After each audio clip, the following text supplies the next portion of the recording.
Patrick Dorgu matter for Manchester United this season na like rice wey you put for hot water wey go later rise. Dem been say guru sabi kick ball pass am, but now e dey show dem vibes of a guru.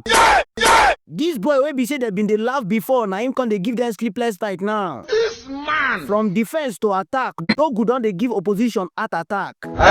So tey people don dey call am the next Bale because e strong, e get pace with strong face, e dey shoot like say e wan tear net. This boy wey be Danish and wey be Nigerian don show us say the only way to silent mockers na to show workings for pitch o. If Dorgu's story inspire you, then Maguire this post with shares so I can acquire more strength to make post. Thank you.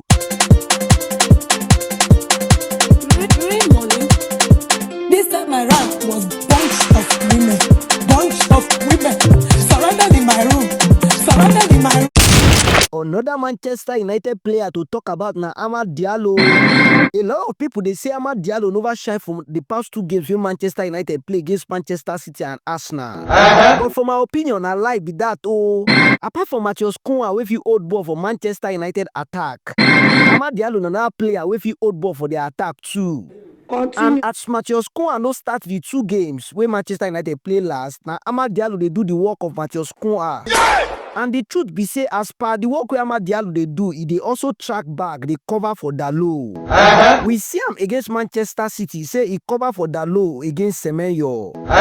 We also see am against that Arsenal team, e cover against Trossard, and na wetin make Manchester United cover that wing completely. The work wey Diallo dey do no be small work o. Diallo go cover as winger, he go soon cover as midfielder. He go still help Diallo cover up because Diallo at times dey sleep on his man. So e no dey right if you be football fan and you dey say Diallo never play anything for Manchester United past 2 games. I know say we dey rate players on the basis of goals and assists, but the 2 games wey Manchester United been play, omo, Diallo been work o. We no fit say because he no make goal or an assist for those 2 games, e no mean say he no shine. Make we start to dey watch ball like blind Bartimaeus. Make our eyes later shine, as per say blind Bartimaeus later see. If we no go lie, Diallo has been consistent and has been shining under Carrick. He's a player that understands the system very, very well. The dribbles, the everything when they contribute. Manchester United no fit replace am easily o. So if you be Manchester United fan and you dey say Diallo never dey try for the past 2 games, you no know wetin you dey talk. Maybe na wire you dey watch, no be television, or maybe na back of television you dey watch, no be the real deal wey everybody dey watch. E get one news wey dey trend o. And the news no be better news for Manchester United fans.